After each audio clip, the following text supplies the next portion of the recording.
Leaders United. Tuse no mutima ne kutimbuka. United all aspirants. Vaembera royali yose danga moko linye no saba kozi yankomeza olwalero. Basebo ne banyabo abantu bekalangala. Ndi musimu nnyo okubeera nga nayitiddwa mu lukuŋŋaana luno olugendereddwamu okusomesa structures zaffe eza mobilization. Ayakkiriza obuvunaanyizibwa ku level zonna, oba oli chairperson wa coordination ku district, ku constituency, oba oli mobilizer as a mobilization secretary. Obuvunaanyizibwa obwo bw'olina bwenkanankana n'obuvunaanyizibwa bw'Embo Habib bw'alina mu ofiisi ya Ssaabakunzi. Era ofiisi ya Ssaabakunzi ayogera nammwe tesobola kubeera ng'ebalibwa ng'etambula nga mmwe temukoze eki, ng'emirimu temugikoze. His Excellency Robert Kyagulanyi akitugamba lwatu nti buli omu abeere Kyagulanyi w'ekitundu wakola ki? Kati mmwe ba Kyagulanyi beeno. Era lwana nnyo obeere nga Kyagulanyi alabikiramu ggwe. Nsaba buli aliko ebiswaza byotagala kulabanga His Excellency Kyagulanyi ng'alikola tomukola. Just kuna moja ulamoja liking it abala bajiba banyi tusaba ku His Excellency Robert Kyagulanyi byakola yettanire nnyo okulaba nga obikola ng'obiddinganya buli lunaku. Mwe muli ebikolwa ebyokulwanyisa obuli bw'enguzi. Mwabeeno Kalangala muli ku kitundu si bwe buli mwawulirayo abantu His Excellency Kyagulanyi babadde akola ki? Babadde alwanagano nabo olw'ensonga nti baakola ki? Baanaanula emikono gyabwe ne bagissa mu ssente z'omuli w'omusolo. Kaakati ggwe owakkunga ku kakiiko kikakatako okulaba nga buli lunaku gubeera mulimu gwo okulwanagana n'obuli bwaki, ate tolabikiramu abo abakola ki? Era n'agiridde fuba nnyo okulaba ng'omuboola.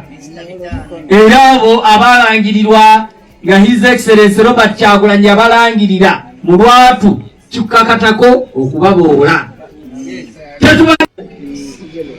Bwe baba nga beeyise ku mikolo gyaffe, kubanga aliwo emikolo gy'ettawaako invitation cards ng'ennyimbe si bwe guli, bwe baba nga bazze akatebe kamusembereze wali muyembe atuule wali wansi omuyembe wali muyembe wali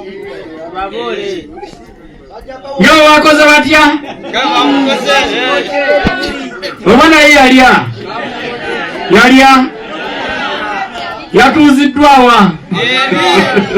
Yes, eyo enkola bwe tunaagiyitiriza bwe tunagikola abantu bajja kutandika okwebuulirira nga balaba nti ebikolwa ebiva mu abo biki bibi era tebisaanidde mu society zaffe.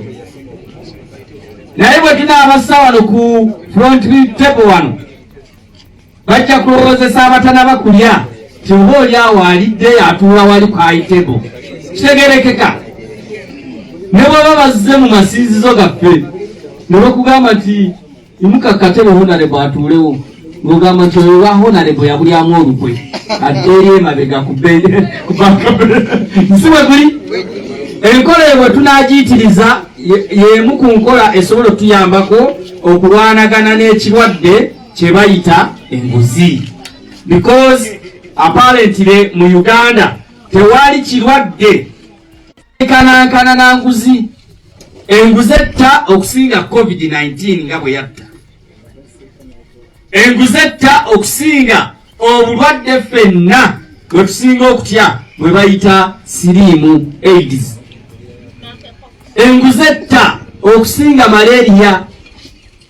Bassebo ne bannyabo abantu baffe abafa accidents ku makubo okwo bonna bafa lwa nguzi.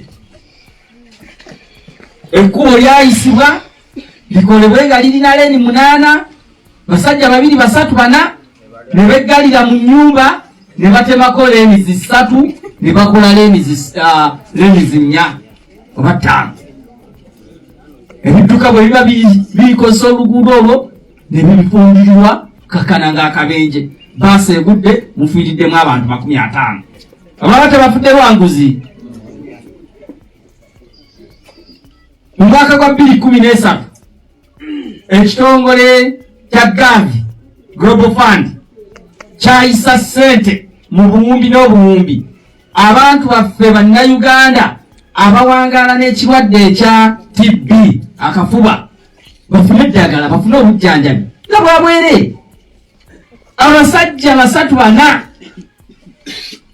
ne beggalira mu nju ssente ezo ne bagamba nti zidde waffe tuzizimbemu ebizimbe tugulemu emmotoka ez'ebbeeyi. Mwabawulirako kati olwaleero ye minisita w'ebyobutebenkevu yanoonya ababbye Jim Muhwezi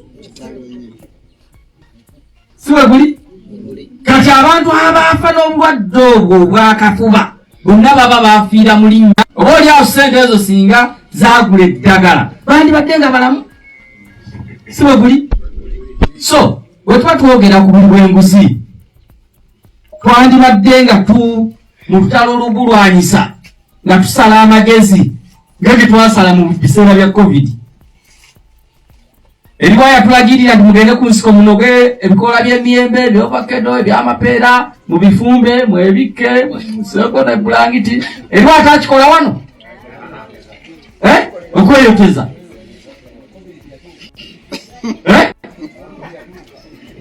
ekyali kya buli omu ne bagamba tyatusemberera munno wemba muzze ku mukolo oba kuziika mwewe social distance era buli omu yekengera munne akuuma distance. Okunaaba naaba mu ngalo kozesa sabbuuni kozesa sanitizer tetwakikola.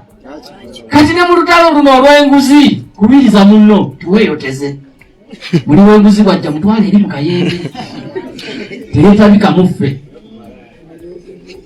kitegereka. N'abalwala COVID muffe babatwala mu isolation rooms ne babaseeyo ne babawula mu bannaabwe. Katulangirire olutalo lw'enguzi bannaffe tubaboole tetubayita ku mikolo gyaffe bwe tufiirwa ne beereeta tebanywera ku bikopo bye tunywereddeko bajja tulwaza. Ate bwe tubawa obutebe tubuseeri mu miyembe abeereeyo abule gwanyumya naye tamusiga ebize emiki emiri. People power, our power, obwo buvunaanyizibwa bwange naawe kitegereka. Tubadde tujja mu kkubo musajja gwe bayita Sama mummanyi Sama Uganda mumuwulirako ki?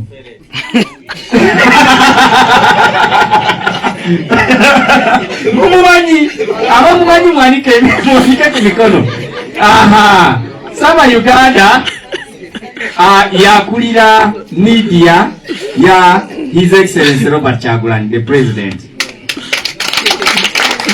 Sama Uganda yali ku tiimu eyali ne President nga bajja ekalangala mu 2020 generation.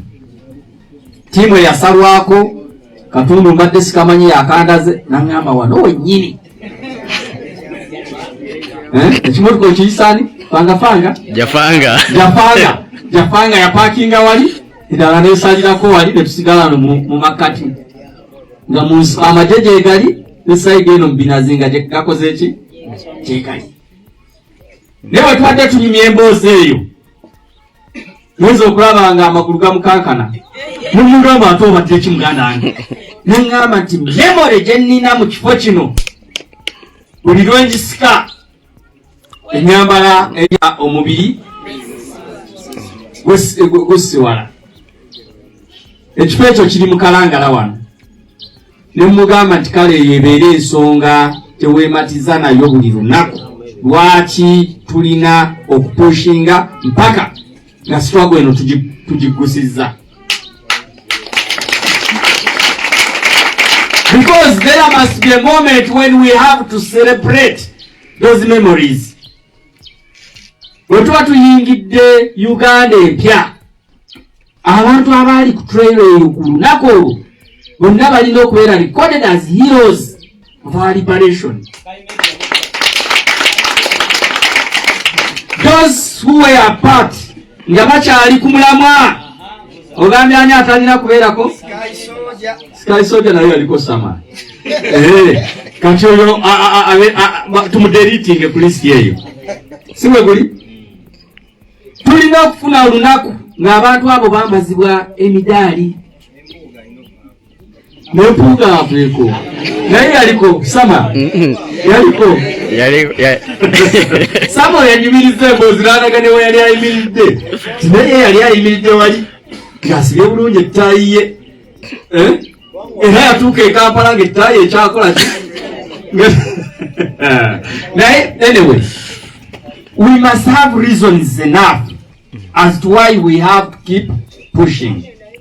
Bw'owulira abavubuka baganda baffe nga Yasini Machete, Bobby Yanga, Eddie Mutwe, Gaddafi Mugumya, Achirewo, Smart, you can mention them. Nga bali mu makomera olwaleero abo bafuuke ensonga olina okwekubiriza okubaako abantu Sama ne Sami babatawaanya kitwanguyiriza olugendo olukola ki olukusa struggle eno. Kale ne bwe kibeera nga kikolwa kya bunafu ng'osobola okugamba munno mukaama yakaluke tugenda mu protest vote n'omunnyonnyola protest vote kyekikola ki tugenda kwekalakaasa kwannabaki si kwa street to start with. Okwekalakaasa ku ababbi amataka gaffe abasaanyizaawo emirimu gyaffe abasinga eno mwali bavubi okuvuba bakubalemesezza nga bayitira mu linnya erigamba nti muvuba obwennyanja obuki kuva lwe basaawo amagye ne bakwata n'obutimba bwammwe ebyennyanja ebiri mu katale byawukagana n'ebyo bye mwatuguzanga. So let that be a reason enough as to why you have to vote against them in a protest vote.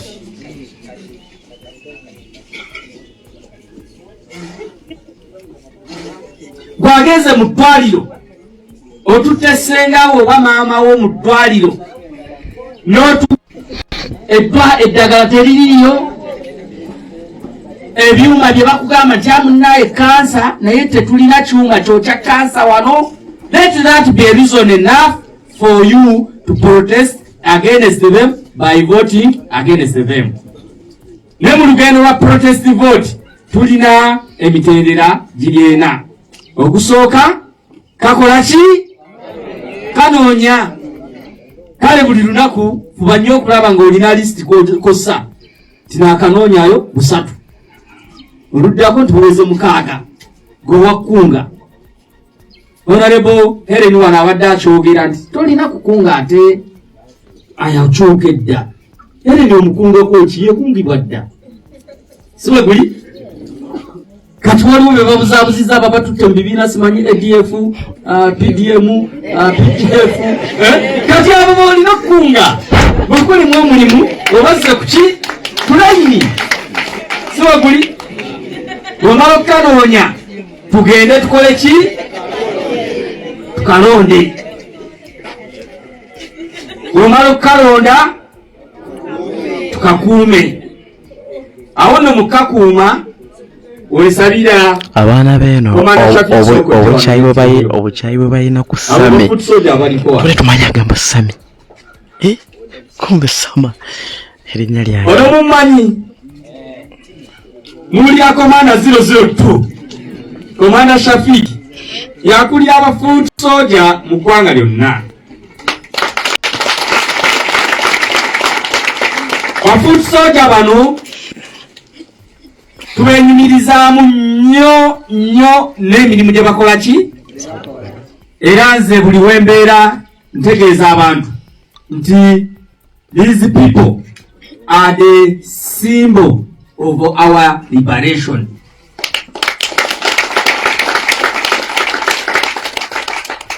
Bakubiddwa emigo kuwaffe, basibiddwa mu makomera ku lwaki?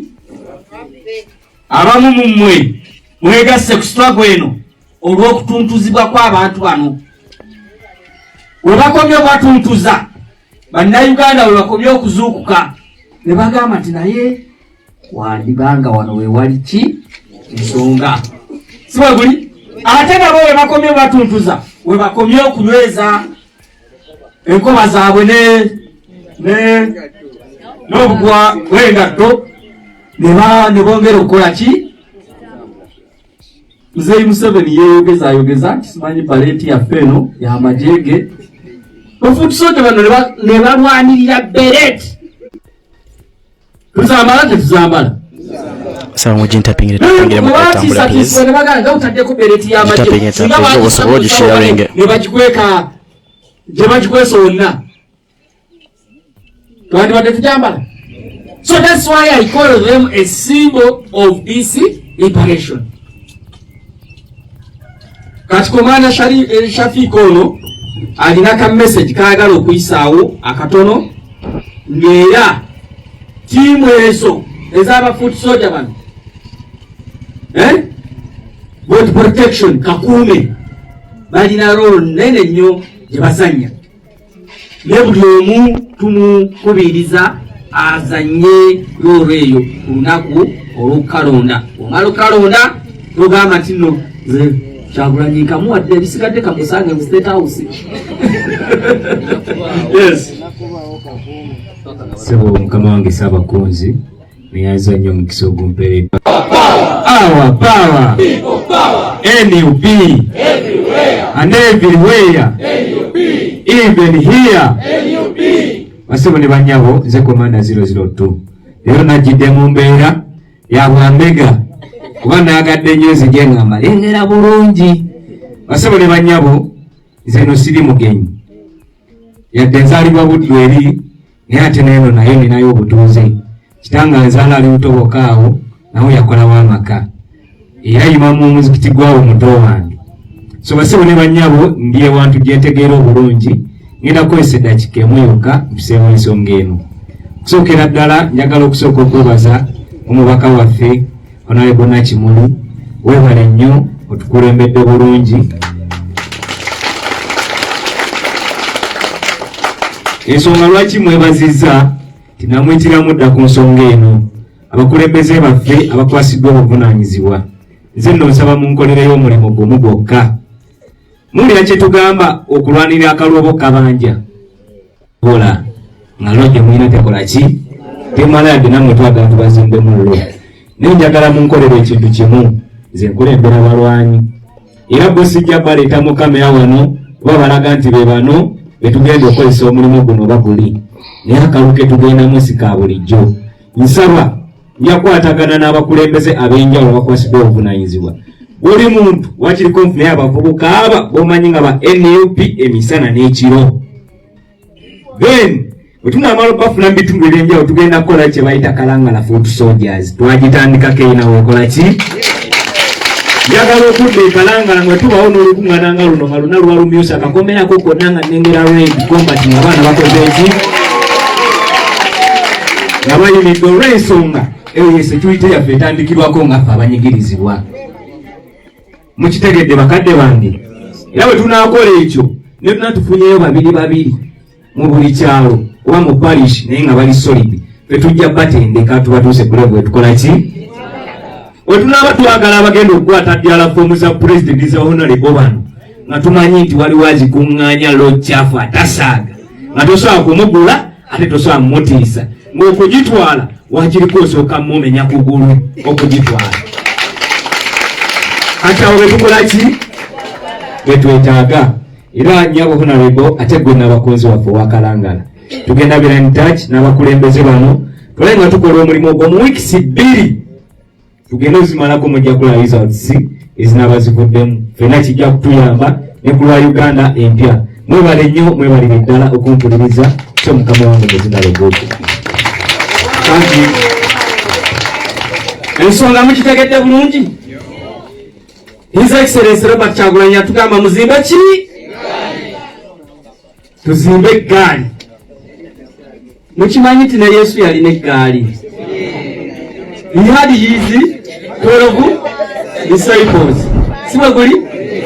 Bayigirizwa abameka bagenda bakula ne basuka mu namba 12 oba bansigala 12 bokka. Naye bwe yali abazimba abaaliwo okozi bwa kabaka kyo bwaliwo oyo yalagira bamukomerere ku bugundi ku musalaba. Museveni w'ebiseera ebyo yayiganyizibwa n'abayigirizwa abo ne bakola ki? Ne bayiganyizibwa. Olwaleero enjiri Yesu gye yatambuzanga si mmwe mugijje eri gye yali ya Isirayiri ne mugireeta wano ne ku situiti za Kampala ndaba bakola ki? Amazima galwanyisibwa nnyo, naye akaseera ko gategeera bwe kaba katuuse gatambulanga mpewo. Ne Nabbi Muhammad sallallahu alayhi wa sallama yalina eggaali era yagambanga nti Abubakari oliwa, Osmani oliwa, Ali oliwa, sibwe guli ne Abudu abo bajja luvannyuma. Era yalina ki? Eggaali. N'akola ki? N'alwanyisibwa nga bw'olaba bwe bagezaako okulwanyisa His Excellency Robert Kyagulanyi. Naye olw'okuba nti ali ku mazima, buli lukya ensi n'ensi eyongera okukola ki? Ogakkiriza, ogembulesinga n'okumwegattako. Otwatandikira ngaga nti oyo Kyagulanyi w'abayaaye. Si bwe bagambanga nga batuyita bahuliganizi w'abayaaye, nga geto zonna zisituse zikyaginze, n'atuuka n'afuuka Kyagulanyi w'abayimbi. Kati olwaleero waliwo ekkanisa etayogera njiri ya Kyagulanyi, waliwo omuzikiti ogutogera njiri ya Kyagulanyi. Kati Museveni yazze Kyagulanyi gye yatandikira ali mu geto abayigga muje muntu bagezi omusajja ono yazimba atya. Nalina message abatuusaako ne geto zino nga tezaaliwo emyaka 35 emabega bwe tuwulira, ate no zibeeramu naffe tetuzirimu nti tuzaagala nnyo. Mbeera ye tukoze ki? Myaka 35 ani yali omukulembeze emabega awo? Nsiye gwe gwe watuleetera embeera etusindikiriza mu geto, kati bamwefuulidde wabalabye. Geto n'abagambye nti nno mwongere okumubba oba oli awo anaagenda okubuuka ng'abamu mu geto mukoze ki? Mugivuddemu era bagenda mubba. Naye bonna ekituufu bakimanyi nti omukulembeze waabwe omutuufu ye His Excellency Robert Kyagulanyi. Kakati basebo ne bannyabo mwe abali wano muli beesimye nti omukulembeze owaddala mukola ki? Mumumanyi. Ate yatukakasizza nti 2026 tuli naye. 2026 tukola ki? Era ye presidential flag bearer waffe nga NUP. Kakati omulimu gwe mulina okubeera nga munoonyereza Kalangala His Excellency Robert Kyagulanyi bamulikodingako obulumeka bwe yafuna e Kalangala. How do we double the number of votes he scored then in 2021? Luli mwali muno kabba, tulina okwebuuza tuziba tutya ebiwaatwa gye basobola okuyitamu okubba akalulu. Luli twalina enkola, tulina enjogera gye twayogeramu ffe tukalonze ekisigadde lyani?